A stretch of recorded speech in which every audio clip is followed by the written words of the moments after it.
So I did not get a link posted to Facebook. Yikes. Running a little late. Everett's been working down here and we've got all kinds of craziness going on. Let me turn the comments on, see if anybody's here. So I don't see any comments yet, but we'll see who can show up.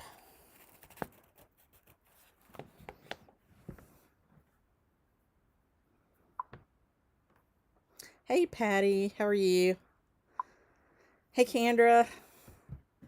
I'm sweating right now. It's a Mountain Dew Zero, by the way. Hey Kathy, yay, you found us. Hey Susan. Hey, oh, I can't see, Crafty Librarian. Hey Melanie. Did this time work out better for you, Melanie? I bet you're not in Boise. Oh, you are in Boise. It's hot there, though.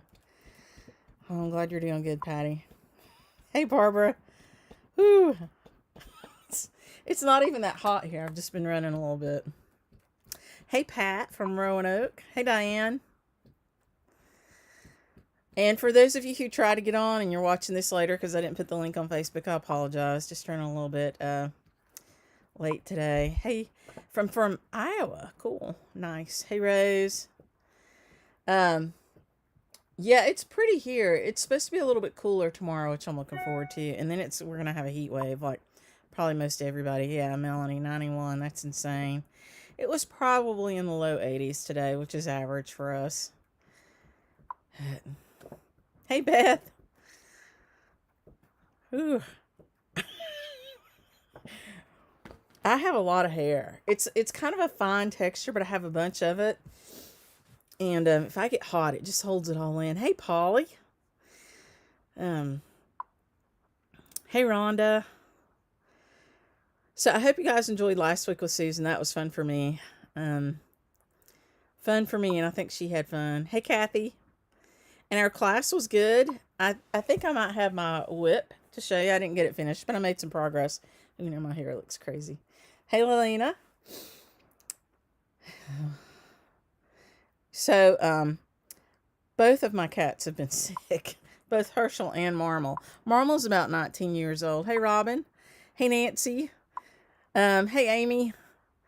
Marmal's about 19 years old. She's our oldest kitty. And, she, has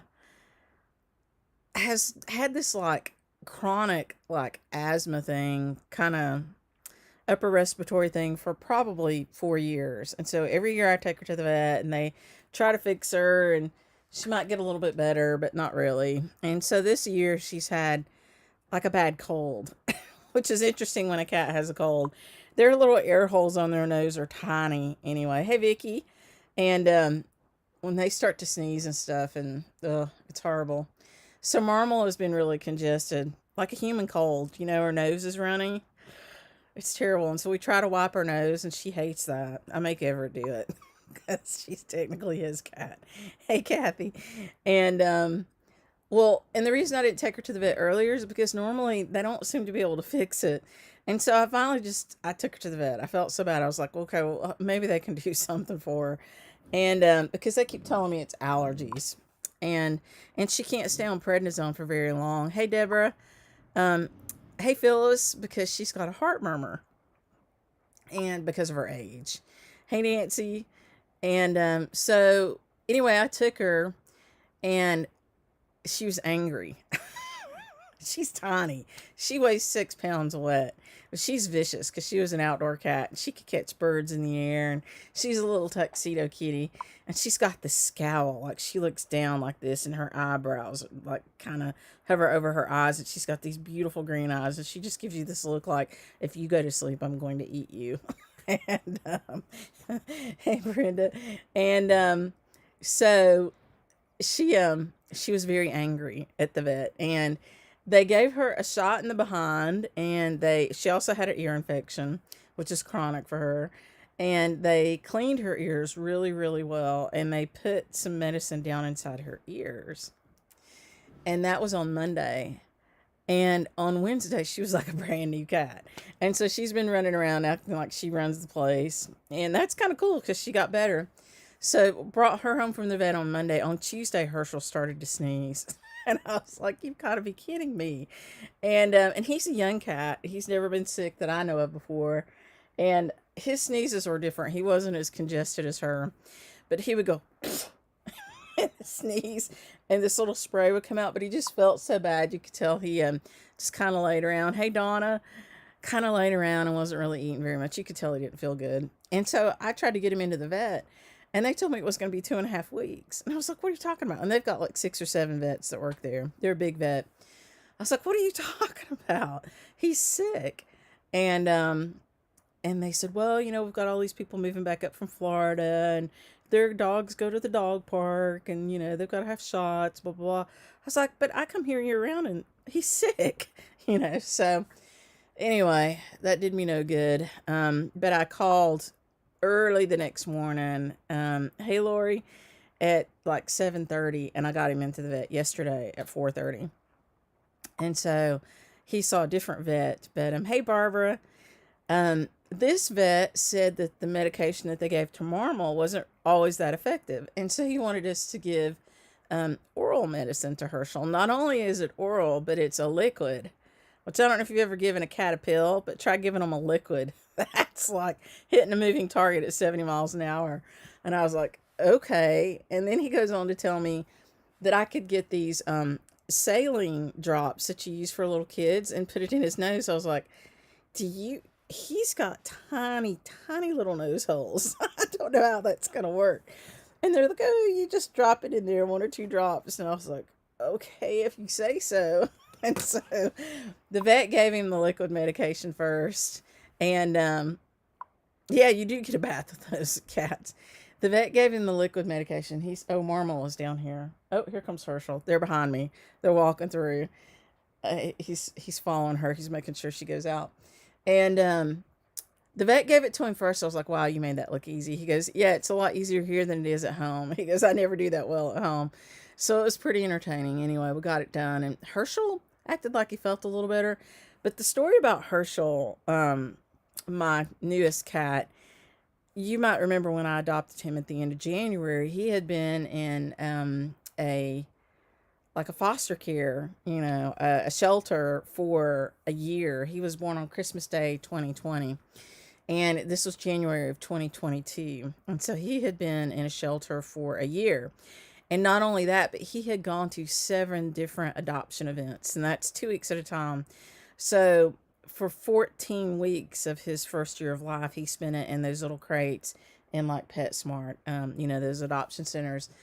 Nobody had ever tried to adopt him because he's a black cat.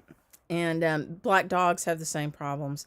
Nobody wanted him. And he did look a little distinct because he was really long-legged, and he is long-legged.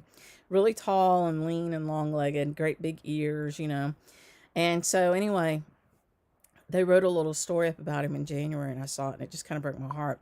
So I drove to Raleigh, and I got him because he was with the same shelter that I adopted my other cats from, Quinn and Seamus, who died. I have to put my glasses on so I can read. Wet the cat. Okay, fleece shampoo from Kathy. Wet the cat. Rub the shampoo in, let it sit, and then rinse. Yeah, they never gave a cat a bath. That's true.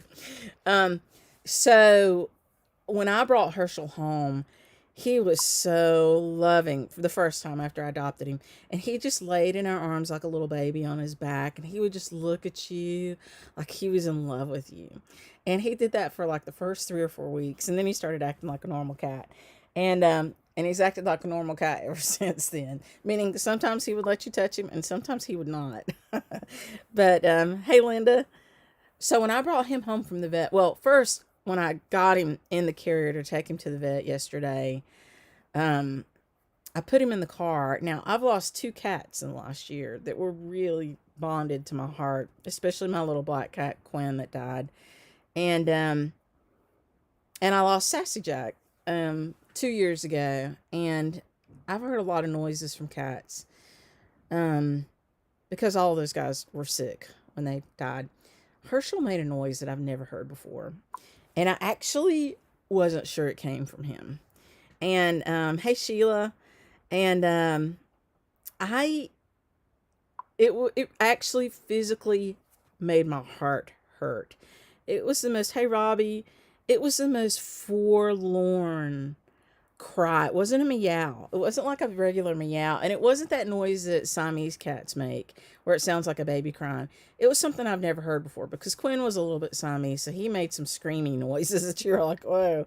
I've never heard that noise from a cat. And it literally made my heart hurt physically. Like if you were under a lot of stress and, you felt this little pain and like your heart tightened up and stuff.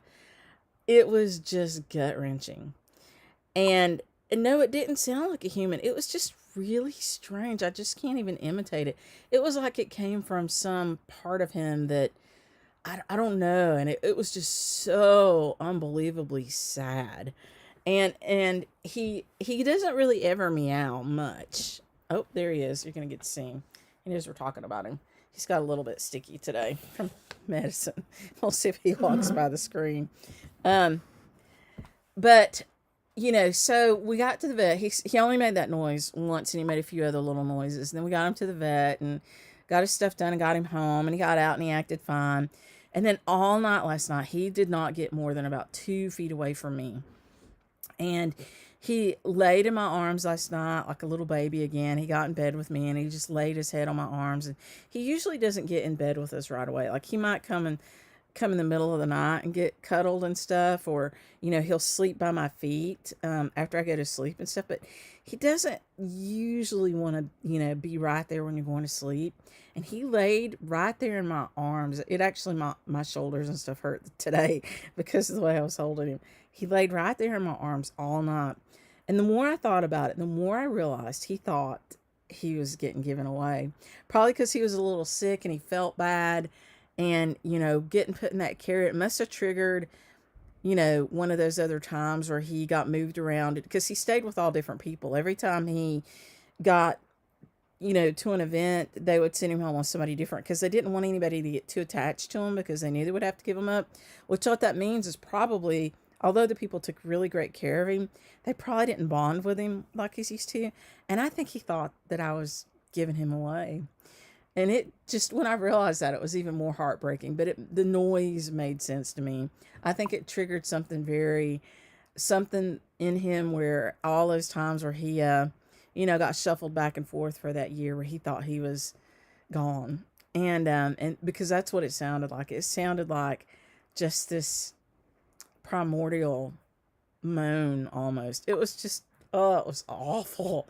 Awful. I hope we never hear it again. So I spent a lot of time cuddling him last night. I'm petting him right now. He's just sitting up here right beside a bunch of thread. He's being a good boy. Kathy, I do think he has PTSD.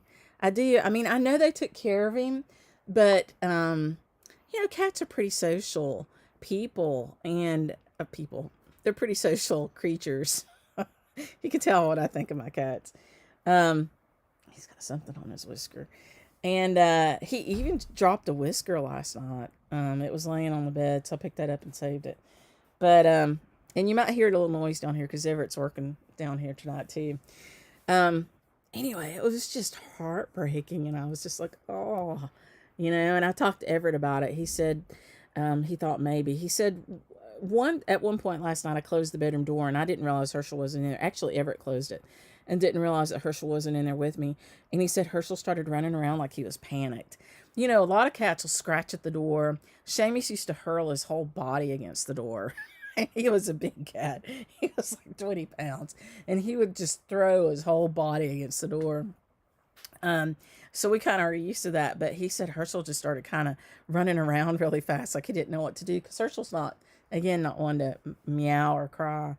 And then he realized what was wrong and he let him in. But anyway, so he's all good now.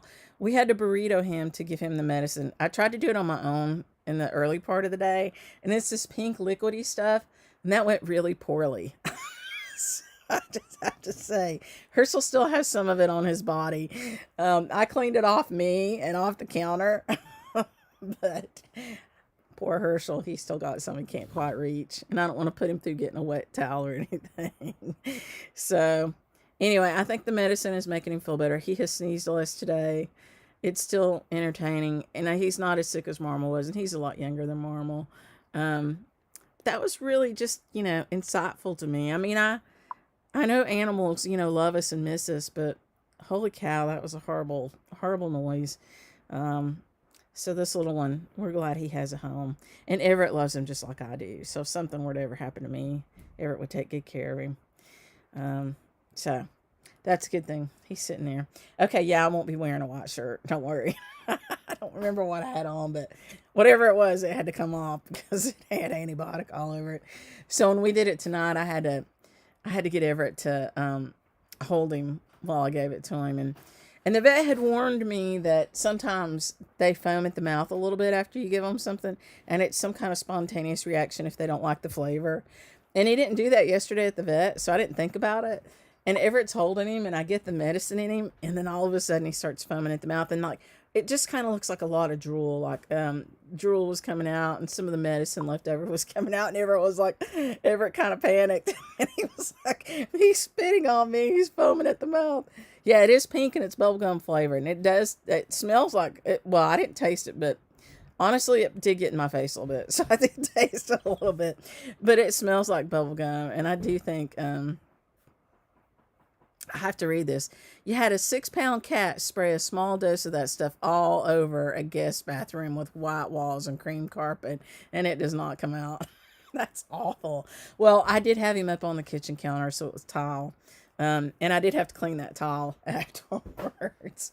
Anyway, so the vet and I were talking about those memes about giving your cat a pill. Like one of them has this like knight, and he's got all this armor on, and there's a beautiful damsel there, and she's like, "Oh, are you going to going into battle for my heart?" He was like, "No, I go to give my cat a pill." And then the vet had another one. I forgot what his was. Oh, something about like a Greek statue or something that was like looked like he was like killing a lion or something, and underneath it says. Early Roman gives cat a pill. So, yeah, we had his little neck, but that didn't make him open his mouth. So you had to pry his mouth open and get it to the back of his throat. But we got it. We got it done. We've got about 9 more days to do that, so we'll be experts at the end of it. But anyway, enough about that. But I just thought I'd share that with you about the cry. That was so sad. Poor little feller. So if you ever have a chance to adopt a black animal, a cat or a dog, they're great animals. And, I don't know why they always get left to the end, but, and I've had other cats too, ginger cats, and Seamus's gray cat, but, we love them all. The little black cats, though, I feel like are really special because they just need us so much. And Marmal's black and white, so it's fun. Okay, so stitchy stuff. I wanted to do a couple product reviews, things that I got that I wanted to share with you. First, I want to talk to you about this book, which I've seen it online. Gary and Beth were talking about it on Fiverr Talk, Bordering Her Truth by Claire Hunter.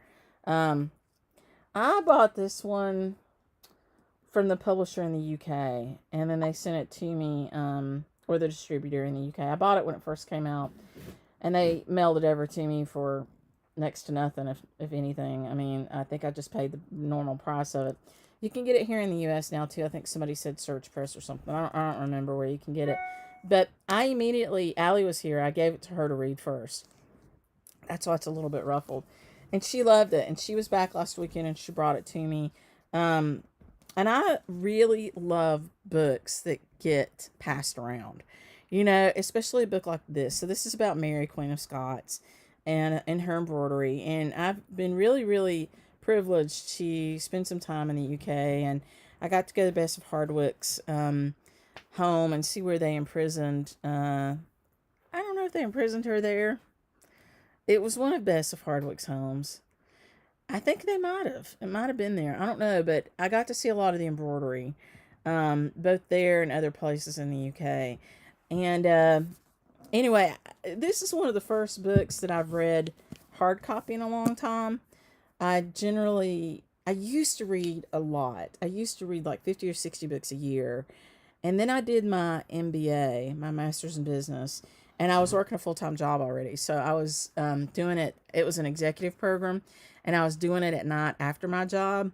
And I got so sick of reading stuff that I had to read for school that I just lost my love of it. And so I listen to a lot of books on Audible, but it's incredibly rare to pick up a hard copy book. Now I own a lot of hard copy books, and I will probably keep them because they're all really pretty cool. And a lot of them I've read. I like to reread books too, and some of them I haven't. But I don't see myself getting rid of many of them. Um, but uh, anyway, it's pretty rare that I read one of these books. So I'm distracted by the noise going on behind me and by my cat too. Um, but I really like it when books are good enough to get passed around like this.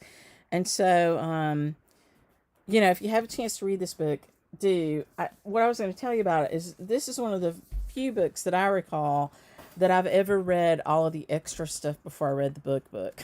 So I went through and I looked at the index, I looked at the bibliography, I read all I looked at all the pictures that were in there, and I read the detail on where all the pictures came from. I read the foreword, and then I just read like a couple pages of the book yesterday. And that's as far as I got.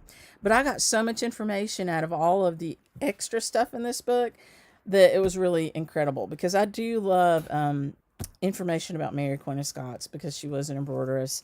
I actually love things about Elizabeth the First and some of the other Tudors. I really am so in love with Elizabeth II. I lived in London for a little while, and I just love her, and I love the pictures of her. I really wish that Gayanne Rogers would do a queen. She's done several queens. She did Victoria. She did Catherine the Great. She's done two or three others. I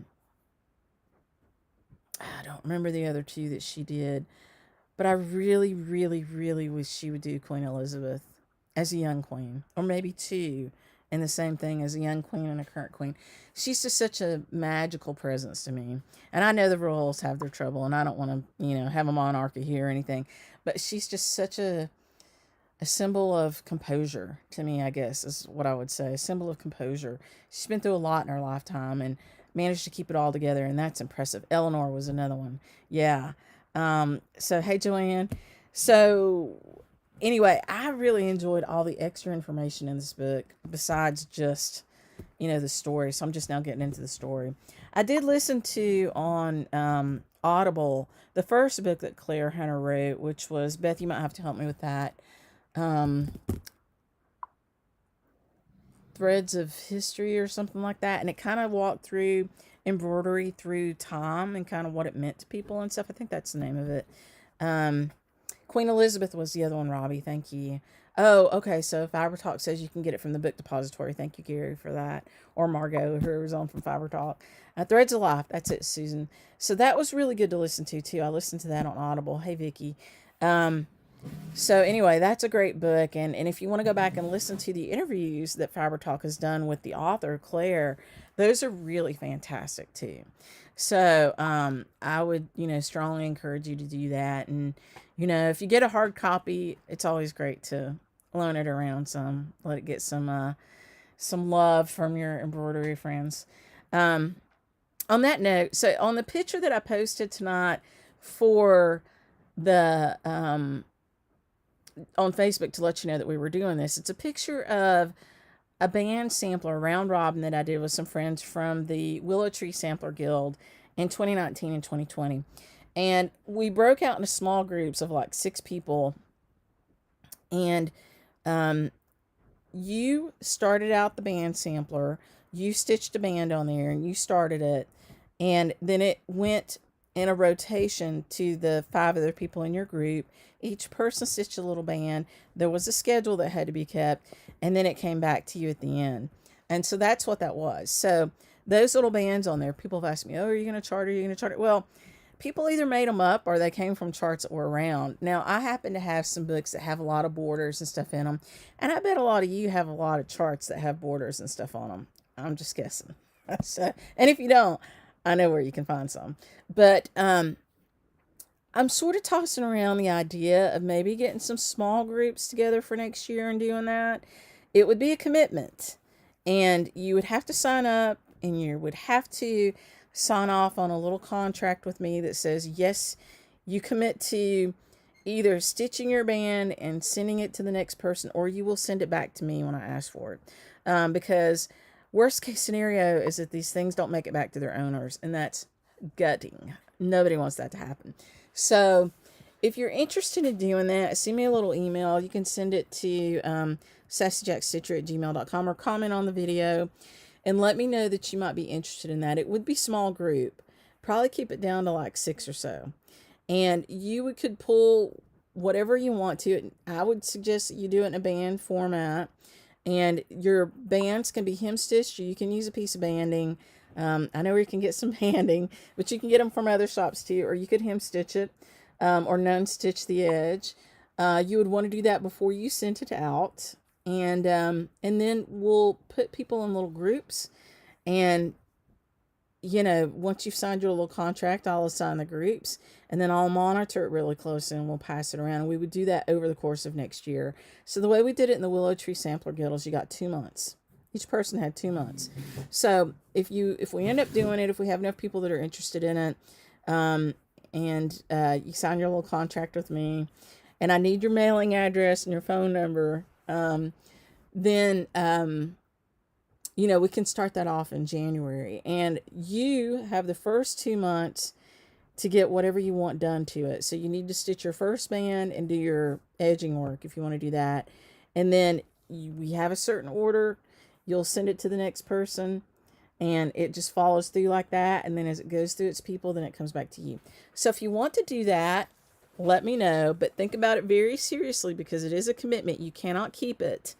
Because that's happened to people with round robins, and that's not good. You have to be real serious about, if you can't get it stitched, it's totally okay. That just means you send it back to me, or you send it to the next person on the list, but I would tell you what to do with that. But you have to be really committed to make sure that band sampler makes it back to me, so that I can get it back to its owner. Yes, you can do it for Ada. Yeah, you bet. There were people that did Ada. So, and whoever stitches on yours stitches what they want to. Now, the way we did it with Willow Tree is that the person who owned it could pick a color palette if they wanted to, and they could send threads with it. So if they want it to be all in a certain colorway of DMC, or they want it to be all in silks, they would send that with it. If they don't care, then whoever gets it stitches some stash. If they have a specific type of thing they want to be on it, they would tell that. And we sent little books with them, so that you could write down kind of what your thoughts were as the owner. And then each person that stitched in it writes down in there kind of what they used and what was their inspiration, and their thoughts about it. And that little book travels with it too. So you would be paying postage 6 times to move it around. But everybody in the group's doing that. So give it some thought. I'll put the information together about it, and I'll post it out on the website in about a week. We'll talk about it again, and we'll just see, if there's 12 of us that want to do it, that's perfect. If there's, more, that's fine. It's just everybody has to be very, very committed. So you got to make sure that you're okay with either stitching it, what you're going to stitch. It's just a band, right? You can look at mine and see it's just a band, so it's not hard. It's maybe 6 hours, 7 hours worth of work, depending on what you do to it. You either have to commit to doing that within a 2-month period for each one of them, or you have to be okay with sending it on or sending it back. And that's harder for some people, because it's hard to say, I'm not going to be able to do it. and then send it back. But that's kind of what you have to agree to do. If you can't do it, you have to send it back. You can't just keep it and say, oh, I'll get to it, I promise. That won't work, because you'll just get covered up with the next one that comes in. So we'll figure out those things as they happen. But, think about it. I think it'd be fun, Robin. Hey, Terry. Hey, Rhonda. Hey, Dixie. So that's that. I wanted to show you something that I'm working on. I didn't bring the chart down here, so that's going to make it hard, but I'll show you what I've gotten done so far. I'm going to take it out of its little hoop. This I'm doing for an exchange. It's actually a Christmas ornament exchange, and I don't mind showing it to you because it's not done. And it is going to Cindy DeRosa's Christmas exchange. So you probably can't tell too much about what that is, but that's going to be a stag. And it's a seated stag. It's a really beautiful stag. I'll show it to you when it's done. I'm also going to take some pictures of how I put it together and show you that too, because it's going to be kind of a pen disc finish, which I don't know. I tend to like to do those because I just like to do them. But the stag comes from one of our antique samplers. It comes from the one that I showed you before, the Saxon sampler. So you can go back a couple videos and see that, but you'll see the stag on there. What I wanted to show you was this linen. This is called Dove. And this is 32 count, and it is beautiful. It's kind of a deep blue green, and it's just such a beautiful linen. And it's a Zweigart base, you can tell because it's got its orange stripe. That's how you know it's a Zweigart base. It's a Weeks Dye Works dye. So on a Zweigart base called Dove. And I've got 32 count. I don't have it in others, but I've enjoyed stitching on it so much that I'm going to order it on 36 and 40 and see if they can get that to me too. So keep an eye out for that one. I think it's beautiful. I knew it would look good for this Christmas thing. And it doesn't have to be Christmassy, but, you know, it would work for that. It would also work for, I'm thinking about using it for Supernatural, which is from the Witchy Stitcher. I stitch cryptids. I'm not quite finished with it, but Supernatural has started, and it'll have all Supernatural characters, I guess. But I'm thinking about using this for that. Yeah. Oh, I love it. Dove. Yeah, you bet. That's what it is. So that's my stag. I'll show him to you as he gets more and more further along. Yeah, I'd like to have some 36 too. I think it'd be beautiful. Now, to stitch that stag, I just pulled some threads. So I just pulled, you know, a brown thread and a cream thread I thought would go with it and started stitching. And so that's, you know, kind of what you can do with your sampler patterns or your other charts, is just use them for whatever.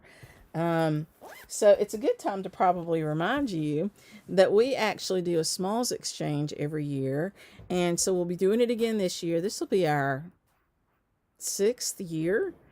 And I think I don't know if I've updated the schedule, but I'll do that this week. You have to stitch for that. You have to stitch a small, which means you take part of another chart and you make a needlework small out of it, like a pin disc or a scissor fob or a pin cushion or a pillow or whatever. And you send it to me. There's little rules and dates attached to that.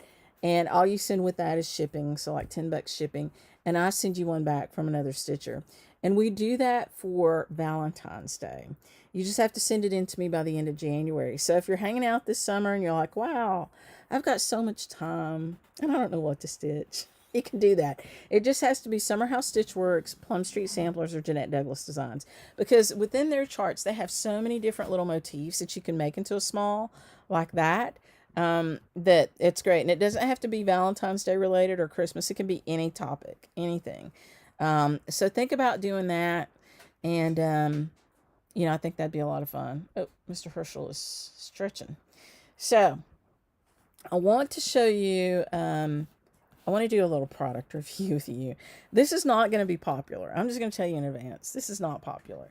But I want you to know what I think about this. And it cost me some money. And so that's why I want to share it. So, if you have these scissors, I will say up front that they cut great. They really do. They cut great.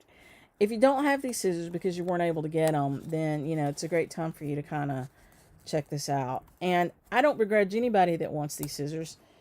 I have been using them the last little week or so, and they cut fantastic. So these are the Kahana scissors that people are talking about. And I ordered these from somebody in the Netherlands. Oh. Oh, he's right on time, isn't he? Anytime we get ready to show something, there he comes. He's going to sit on the computer, I'm pretty sure. Herschel, come on. Good boy. Okay, so guest star opportunity there. He laid so nice right up until I put this in front of the screen. So these are the Kahanas. I bought it from somebody in the Netherlands, and it came in kind of a thin little box. I saved it. I just got rid of it today. But it came like this, which I think this is a beautiful presentation. It has a stretchy piece of elastic on it. It was tied in this little bow. This is a little birch box. I think it's a fantastic presentation. It's really pretty. This is elastic. It just comes off. Now, when you open it opens up. It has a little card on it for Kohana. And then it has a little lens cloth that's wrapped around the scissors. This one happens to have a Herschel whisker in it because that's where I put it. He dropped it on the bed last night. And then inside are the scissors. And I got the brown just because I like the brown and I wanted them. So this is what they look like. Now, I will tell you, I think I paid $140 for mine, which I'm going to tell you more about that in a minute. And that's just what they cost. And I don't think that even included shipping. I think you can get them a little bit cheaper than that here in the U.S. I can't remember now. It comes with a little leather sheath, which I thought was nice. And they're very, very sharp. Okay? Now, they do cut. They're great. What I want to talk to you about is quality. So, and value. So, $140 for these scissors. And I'm going to tell you something else about it in a minute. So this little guy here, this little piece of elastic, very pretty. Pennies. Was worth pennies.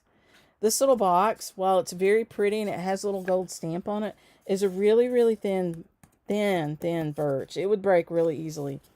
Very inexpensive. Okay, to put together. The leather sheath. This is a leather sheath. This is nice. I like it. The scissors, the handles, they look like pottery to me.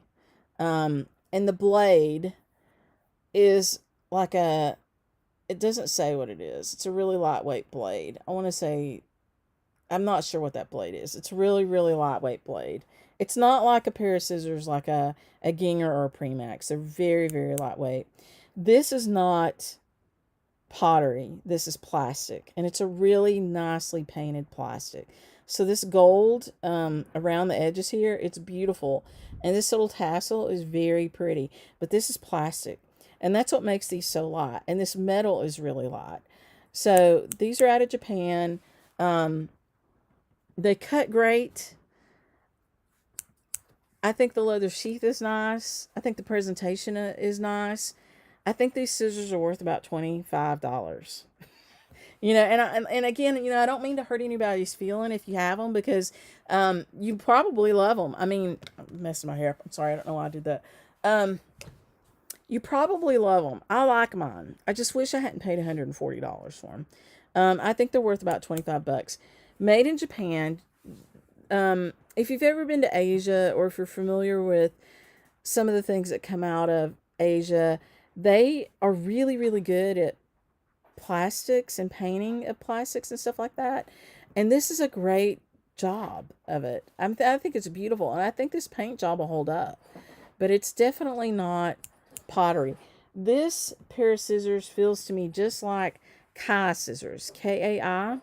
They're very popular in the quilt world. They have the same kind of motion and they're the same weight. And Kai, everybody loves Kai. They feel just like Kai. And Kai is also a Japanese company. And there's a big part of me, I tried to do the research on it pretty quickly after I got them to see if they might have the same parent company. And I just didn't have time to poke hard enough at that, because it's a little bit harder when it's foreign owned to get down to that level.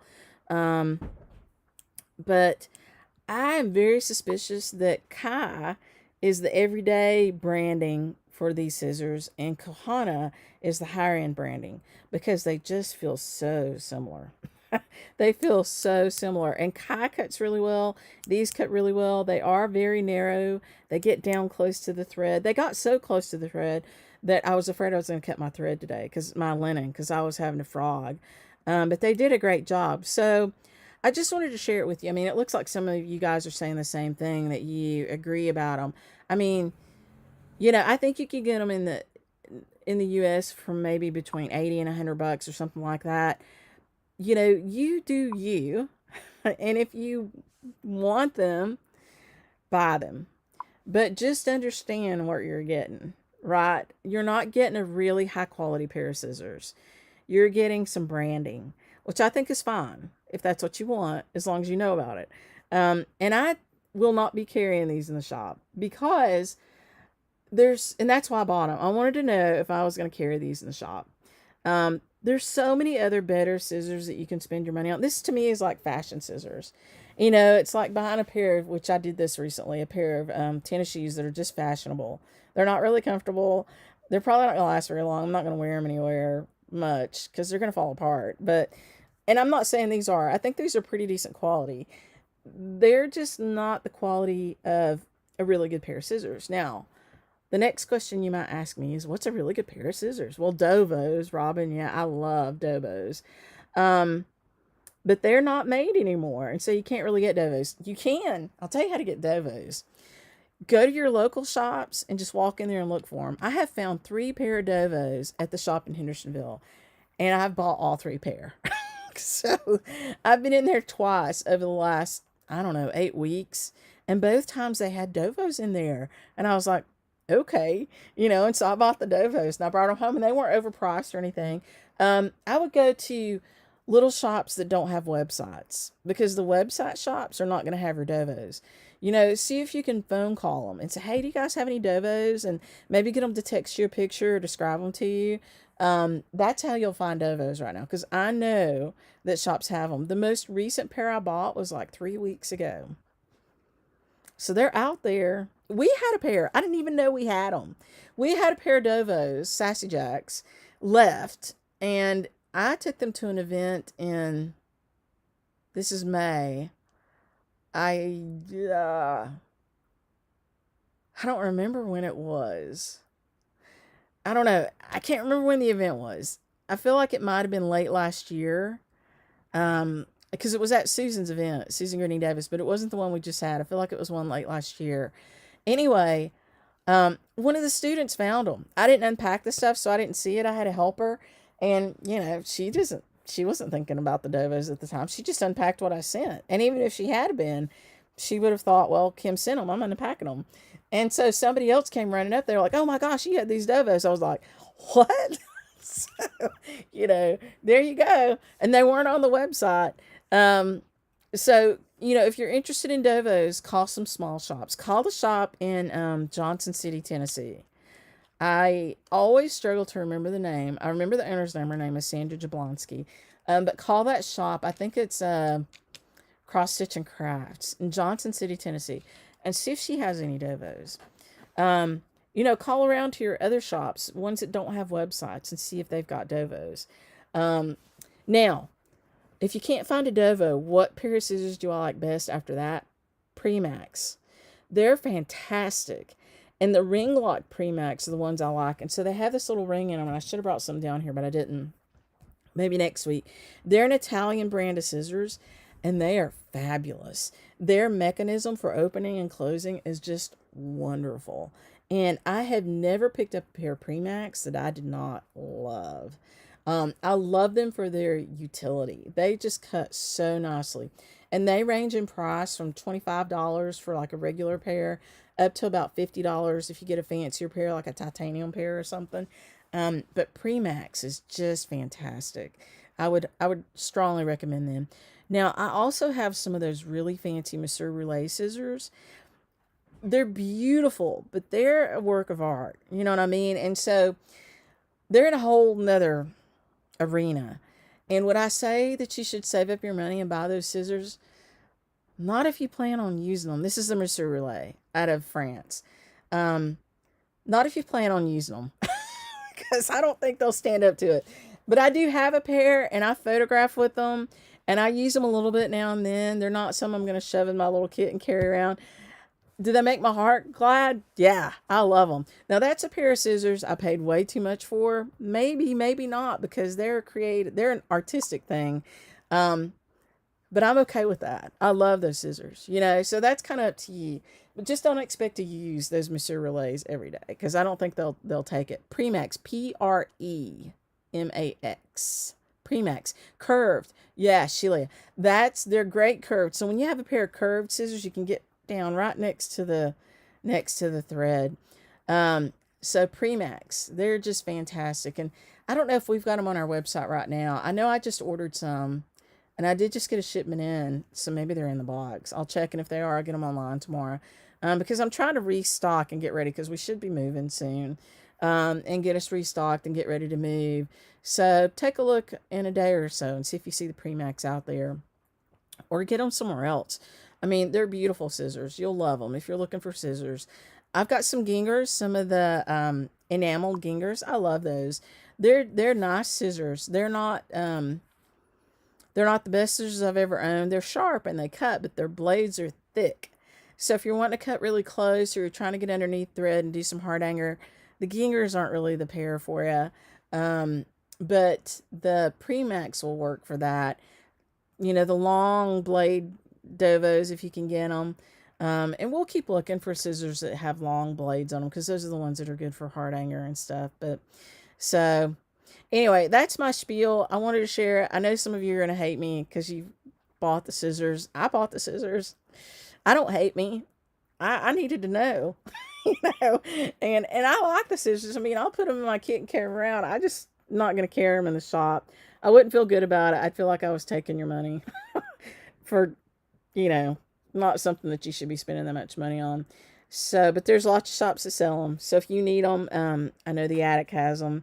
You can get them from another shop, or you can order them like I did from, you know, somewhere else. So, I didn't have any trouble finding these when a lot of places were sold out. But I can't feel good enough about them to sell them to you personally. So, but I'll sell you Premax all day long. I think they're great. So there's that. Now I have another little product review, since we're doing those, that I wanted to share with you. And it's another thing that's been hot and heavy. Everybody's talking about it. I don't know how many of them you can still get, but I bet they come out with something different. So this is the little hand and lock embroidery box. And I didn't keep the outer box that it came in, but I ordered mine straight from Hand and Lock. Because I wanted my initials on it. If I was going to pay that kind of money for it, I wanted whoever got it after me to know that it used to be mine. And so I got it with my initials on it. But I wanted to show you this. And so I've kept it just like it came, except for the outer box. So it came wrapped in tissue like this. Really beautiful. It came packaged really nicely too. It did not come in a thin little box like that. Those pair of scissors, even the outer box was really thin. This was not. This was packed so well. And that came from overseas too. So I just slid this off. It comes in this really pretty drawstring bag, which is just really super nice. And so and it says Hand and Lock on it. And you open it up, and I got the green one because I like green. But so Everett's talking to Herschel. I don't know where Herschel is. And so this is what it looks like, and it has my initials on it, Kimberly Renee Young. That's my middle name. Married name is Ponder, but I haven't changed it. And then it has a zipper on it. It unzips the zipper is really nice. It's really thick, heavyweight zipper. Unzips really nicely. And then when you open it up, it's got a thing up here for you to, you can unsnap it and put, you know, like rings over it, or thread rings will be nice or whatever. This is elastic right here. So you can put different things underneath there, like a laying tool. It has a little tab right here. You can lift that out. And then you've got this bottom. And it's magnetic. So things will stick in there magnetic. So I plan to use this for laying tools.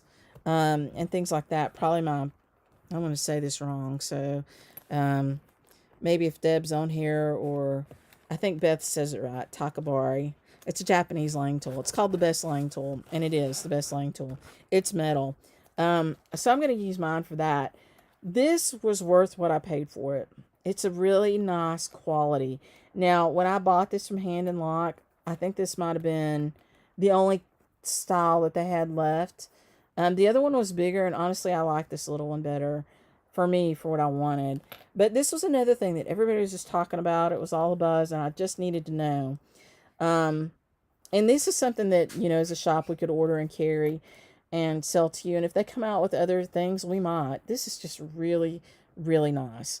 And so if you want one of these, Hand and Lock, it ships really beautifully. They put your initials on it for free. I don't think they even charge anything for that.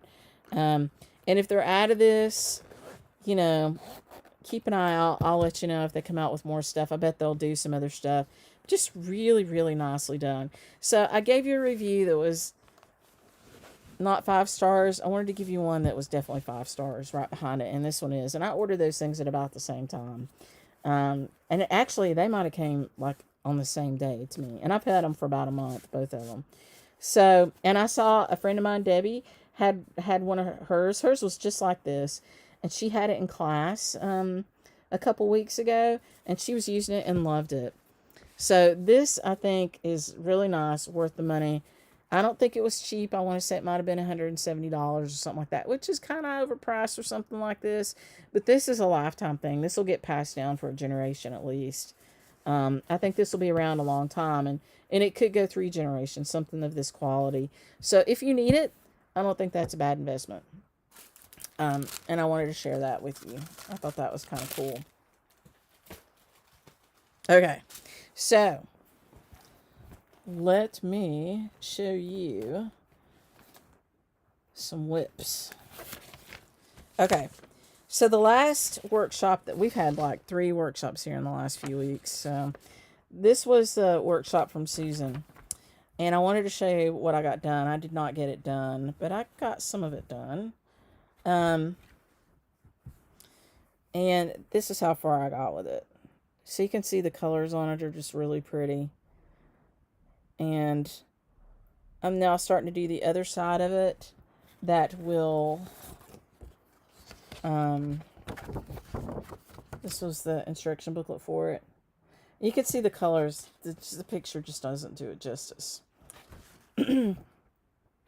This green stitch here is called that top winder stitch. And we practiced that, and it was a lot easier than we all thought it was going to be. And it was a lot easier than the charting of it was. So the charting of it is like a full page long that Susan put together. And, you know, she had some help from Terry Bay and a couple other people, but I think she ended up redoing it to get it to work for her particular shape of that. So, you know, if you ever run across that really weird stitch, that top winder stitch, you know, holler at us. We're going to do another one of these classes. I'm not sure when we'll do the encore. We were thinking about doing it, maybe tacking it on to August. We'll decide about that because she's coming back in August.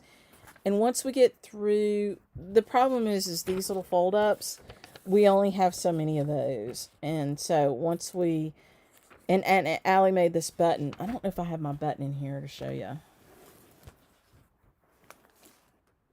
I don't know.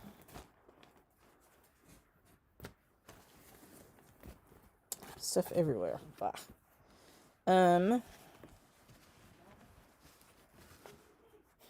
You're Edward hollering at both cats. Must both be going in and out of his workshop. I don't see the button, but I'll show you the button another time. But it was a handmade woven button, and you can see a picture of it on there. And Allie made I think she made like 30 of those. And I think that one's called an Evening Star. But that's one of the examples of one of the soiree classes is going to be to weave the buttons. So you'll have a chance to learn something. I think I showed you my finished piece when Susan was there of that. And then I want to show you my whip from Jeanette's class.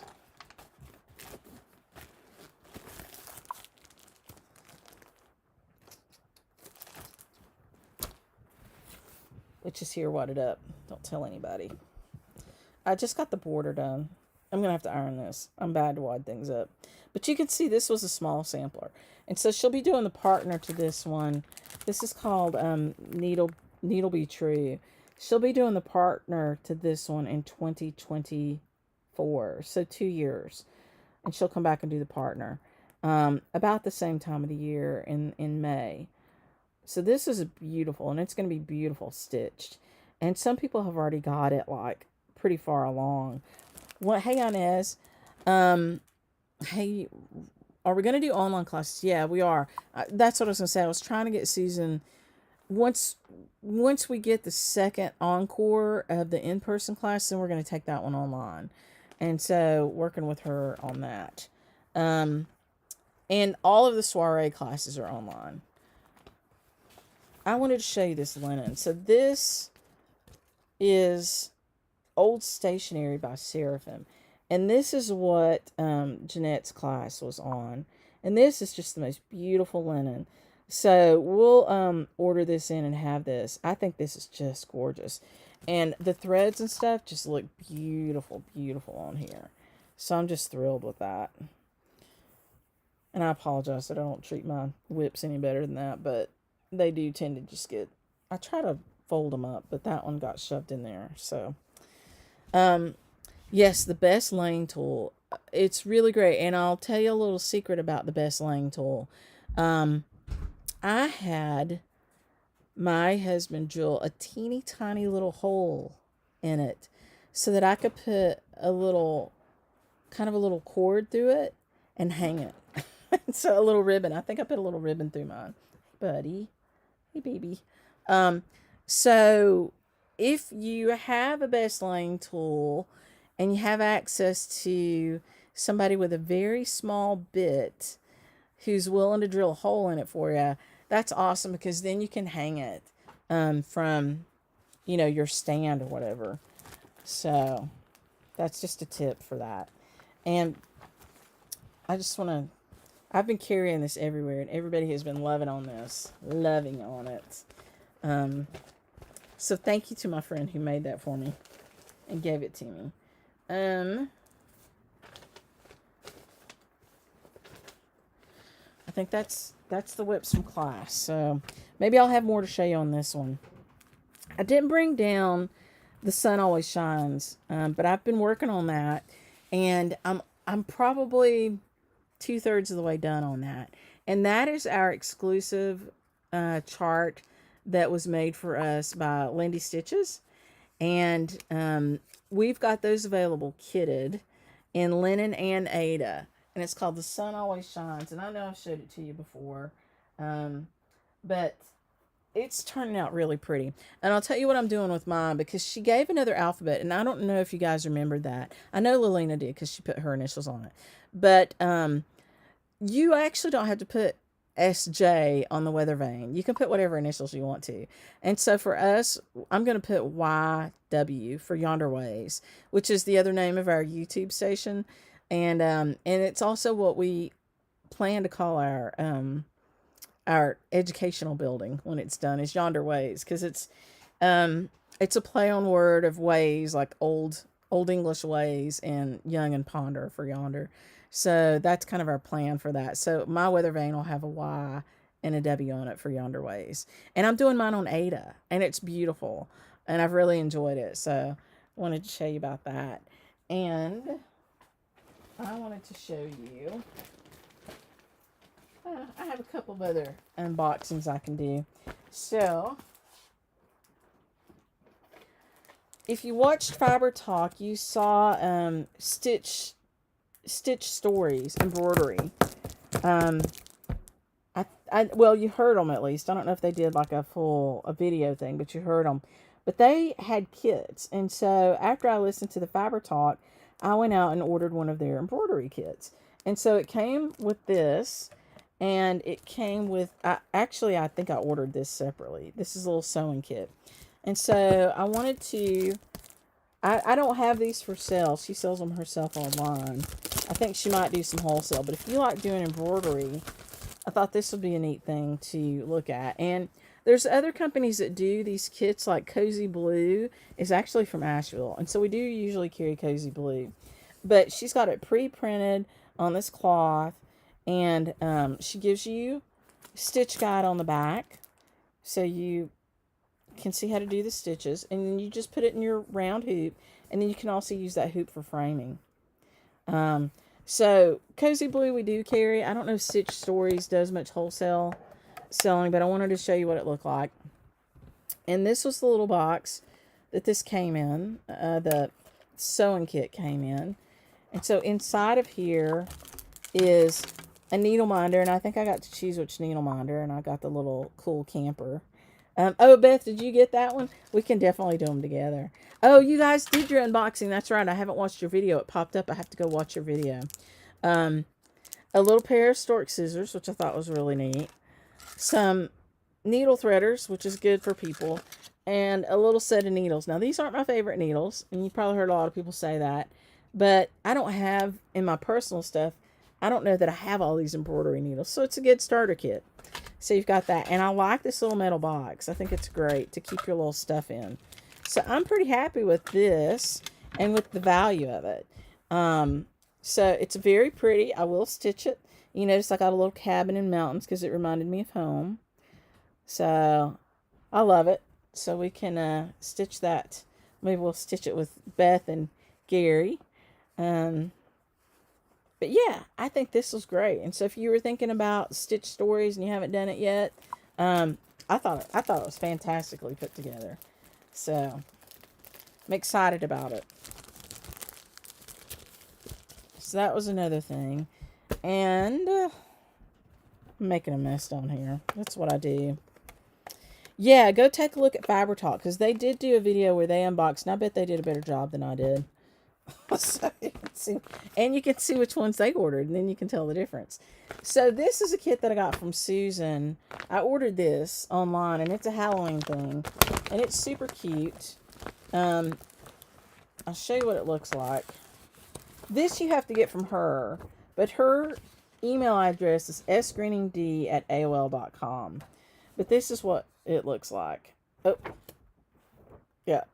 I think it's it unfolds both ways. I think I had it upside down. Yeah, this is right side up. Sorry. So it's actually a fold up. So really pretty Halloween colors. This is an envelope. And then the fold up is already made for you. So it's like this. And then you open it up and you've got this. And then you, it looks like I did start it. You stitch on this pre-made little pieces. So this is a little piece of banding with some trim on it. And there's another piece or two like that in here. But you can see all the different ones. The color on here is not showing up great again, but this is really pretty. It's very Halloween-y colors. And Susan's got all the instructions in here for the charts and for the stitches. You know, she's got a bunch of stuff. I can just kind of show you a little bit of it. Good pictures. So this was called Halloween Fold Up, I think. And then all the supplies. So if you are, I don't know if she has any of these left, but they've got all kinds of neat, cool stuff in there.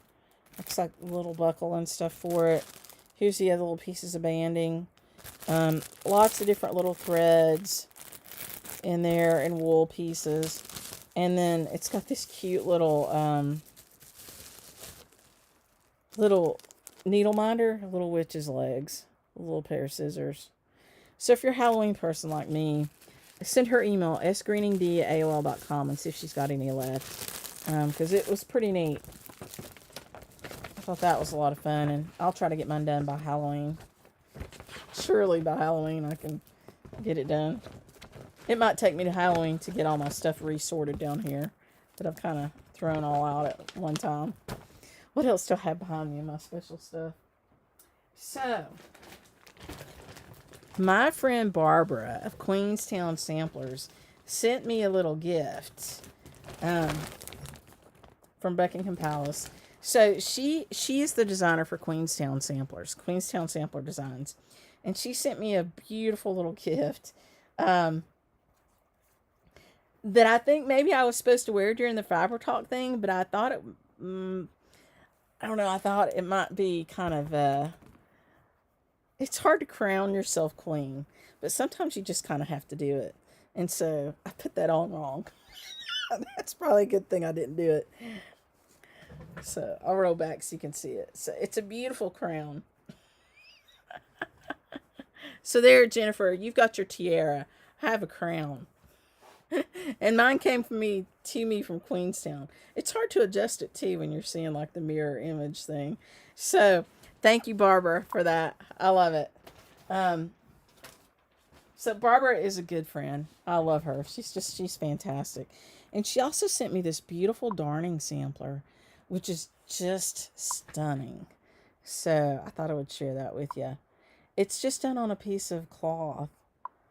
And so it's got all kinds of darning stitches and It's so pretty. I haven't gotten the detail from her on this yet, but I just love it. So I thought you might like to see that. So thank you so much, Barbara. I appreciate you. It's got beautiful stitching down here at the bottom of it too. Isn't that pretty? Like that's like needle lace and stuff. Just the quality of work on this is so pretty. I'll try to get you a better picture of it. Send you a better one. So thank you. It was quite a surprise. I love it. Um, so yeah, if you heard her on Fiber Talk's 500th show, ask me why I wasn't wearing my crown. Now I am. That's why I didn't wear it, because I'm not good at putting it on. I don't know if I ever had a tiara, because I never did ballet. My sister was a majorette, and she was like head majorette. She was 12 years older than me, so, she was in college by the time I have any real memories of her. But she had all kinds of tiaras. I guess they wore them for their majorette stuff. And I remember playing with them. She had a lot of tiaras. I thought were just amazing. But I don't think I ever had one. I did square dancing and basketball and softball, um, and band. And I don't know that I ever needed a tiara, but I've always needed a crown. So now I have it. So thank you. Next time I'll curl my hair and stuff, and I'll look like a real queen. So there you go. I love it. It's really cool. I'll let you look at it close. It has all kinds of pearls on it and stuff. It's neat. I think it's actually made to be a tea cozy. And so if you had a teapot and stuff, you would sit it over your teapot as a tea cozy. Um, but all the time that I spent in London, I never had one of these, and I love it. So it'll be in a place of honor, and I will wear it when I need to. If anybody around this house needs to be reminded of who's in charge, I'll let them know. You know what they say about that, though, if you have to tell people you're in charge, you're not in charge. But in my defense, I hardly ever have to say it out loud. I think they just know.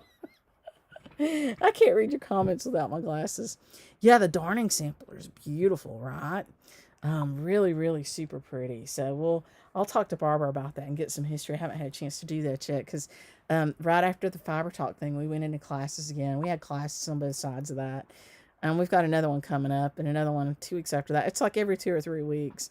So we're going to, oh, you were a majorette, Barbara, and you wore 'em. Yeah, I didn't. I had a little bitty baton when I was a little kid because my sister gave it to me and I learned how to use it. But, oh, I was a flag girl too. I forgot about that. I was a flag girl for a while. Um, but anyway, never had a tiara. Ballet. Yeah. Everett's daughter Emma did ballet, and she actually was on point before she stopped. And then she made a little boyfriend who was in band, who they're still together like 6 years later. They've been together, actually, maybe it might be even longer. I think they've been together as long as Everett and I, which is 10 years this year. So I think her and her boyfriend have been together that long. They're in college together now. A debutante. Well. Yeah, so you definitely got to wear a tiara then. The only thing I know about, and I know that we have Debs here in the South, of course I wasn't part of that, is from watching the Gilmore Girls. Have you guys ever watched the Gilmore Girls? I love them. I love the old one. I haven't watched the movie yet because I don't want it to ruin it for me. But I didn't watch the Gilmore Girls when they first came out. I went back and binged it and watched it like last year during pandemic. And now I'm watching Father Brown. And I'm addicted to Father Brown.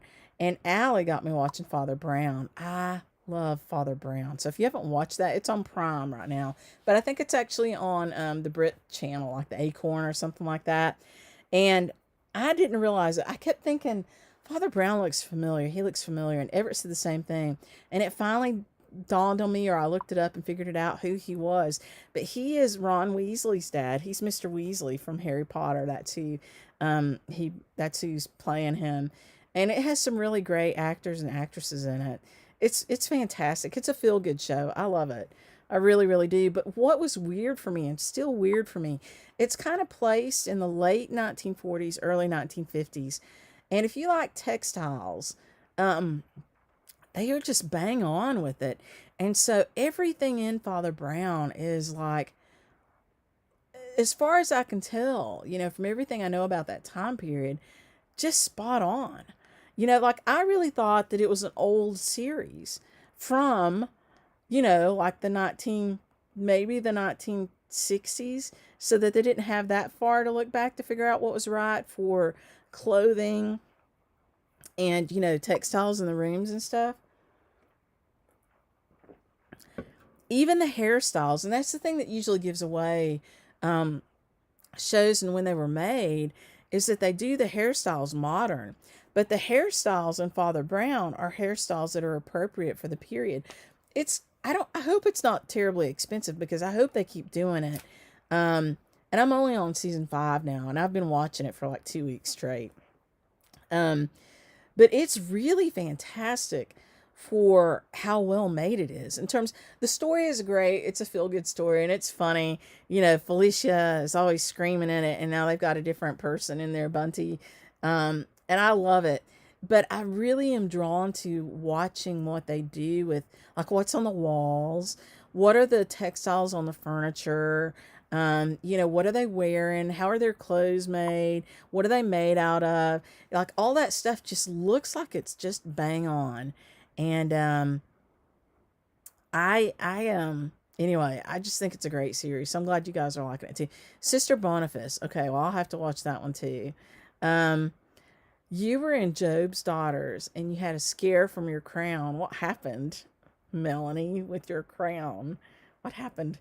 um I wish I had done more drama as a kid. I did church plays. I was in church plays. But I never got to play Mary or anything, because I just didn't look like Mary. They always pick somebody with dark hair and dark eyes to play Mary.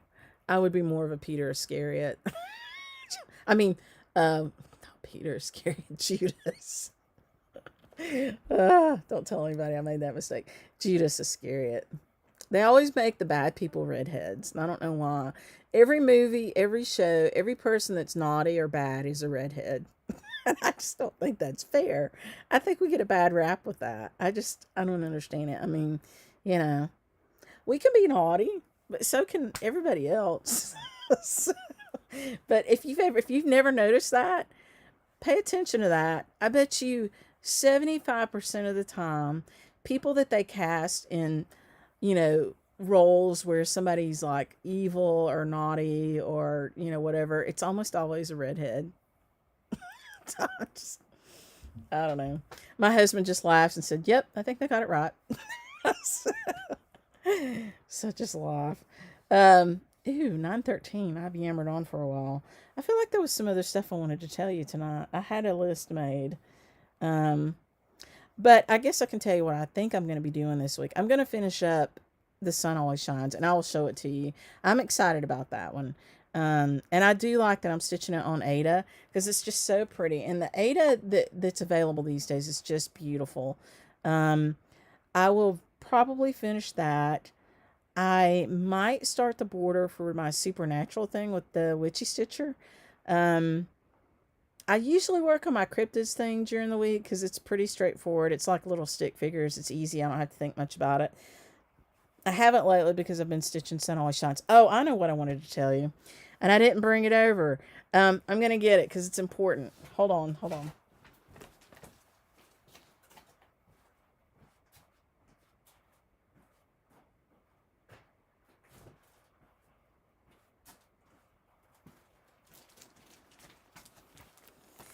Okay. Hope you didn't see me in my yoga shorts. It's like, you get used to these pandemic things, and, you know, you don't always wear your fanciest pants. so, so I didn't. I had on my yoga shorts, so I apologize if you saw those. You kept losing everywhere you went with it. You left it as in a motel in Portland, Oregon. Wow. Wow. Yeah, you had a scare. Um, okay, so Heartstring Samplery did a chart called the Cross Stitch Nation a few years ago. And I think it's fantastic. And if you never stitched it, you should. But this is a new chart they just came out with called Love Letter to the Cross Stitch Nation. And you can tell that she used all different skin tones. There's cuffs that look like male cuffs and female cuffs in there. And I want to do this as our stitch along for our next one. So let's, I'll put the chart up for purchase. You can buy it anywhere, but if you want to buy it from us, I'll get the chart out there tomorrow for you. Um, I'm going to give you a little discount with it. So if you put the code in there, when you check out, put the code Friday. Just put the word Friday. I'm going to write that down so I don't forget it. And it will discount that chart for you by 15% so that you get a special thing for being part of our group and part of our little Sal. Okay, I'm going to write that down so I don't forget. Okay, the word is Friday, and you enter that when you check out, and it will give you 15% off that chart, just off the chart. Now, what I would like for you to do, and it doesn't matter if you capitalize it or not, but what I would like for you to do is stitch this from stash. It's tiny. The stitch count on it is 90 by 77. You don't need a big piece of fabric, and you can use whatever you want to, and you can use all kinds of threads. Just, you look, it's tiny, right? And you just need little bits and pieces. Make this whatever color you want to. You know, those little cuffs and stuff, they don't have to be the colors that are in there. And she's calling for about 10 different threads, maybe more than that. There's a lot of different colors of threads in here. Just use those little bits that you've got left over and stitch this from stash, but stitch it with us. And so we'll stitch this for the month of July. How about that? And you know, if it rolls into August, that's fine. This is what her inspiration was on the back. She's continually inspired by the people that she meets and travels around to different cross-stitch events. We're all so different, but it never seems to matter much when we're gathered in the name of our favorite hobby. We come in all shapes, sizes, colors, genders, religious and political persuasion, but time after time I see nothing but joy when we are together. I created this pincushion pattern as my love letter to you, the cross-stitch nation. I had fun searching through my basket of floss to find a good representation of all the beautiful shades of skin from all around the world, but with only 10 hands on the design, I know that there is potential for so many more variations. Please feel free to customize the skin tones to reflect you and your local stitching group or online stitching friends. Rearrange them to create an ombre effect, change the ring configurations to represent those you know, and customize the sleeve cuffs into any color combinations you choose. I hope that you have fun as you stitch your pincushion, and that this design is as meaningful to you as it is to me. May we always embrace one another in love, respecting and learning from the rich history of our varied lives. So that's what's on the back of this. So stitch this with me. I've got 100 of these charts, so I'm ready for you. I did not kit it out because it would cost you a fortune in thread, and you just don't need to spend that. You can stitch it from stash. You know, and you can find a little piece of fabric. And if you, I will put on the chart, I'll put what the different size of fabric would be, depending on what different count you might need, so that you don't have to think too much about it. Is there a hashtag for folks stitching Alice Ellen Usher? Stitching it? Yes, I started that too, and I need to stitch a little more on that. So that's another start along that we did. I don't know that I put one out there, but we should. So why don't we, let's just use Alice Usher. so, so you don't have to do the whole thing, but, or you can put Alice Ellen Usher. So hashtag SJS Alice Ellen Usher. How about that? SJS Alice Ellen Usher. Hey buddy, where you been? You got stuff on your whiskers and your face. Yeah, let's stitch it together. So, oh, you've already started that one. That's fantastic, Barbara. Yay. So yeah, and you guys, if you want to suggest a hashtag that's easier for Alice here, then do that. But I'm happy with, you know, Alice Ellen Usher or SJS Alice Ellen Usher, whatever works. I would love to see her getting stitched. I've started her, and I will, I've only got about 6 stitches in it. But I've got to send some more stuff out to people that are waiting on things, and then we'll really kick that one off, and I'll start showing it to you. I know I owe Beth and,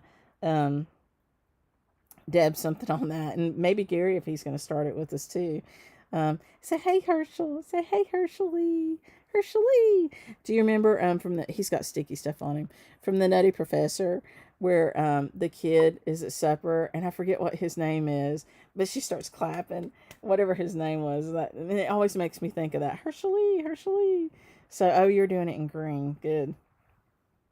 Okay. Well, I think it's time to go. So I enjoyed rambling on with you guys tonight. I appreciate you joining. I hope the time was okay. We'll keep doing it at this time until we need to change it. And sorry, I will see you next week. Bye. Have a great week.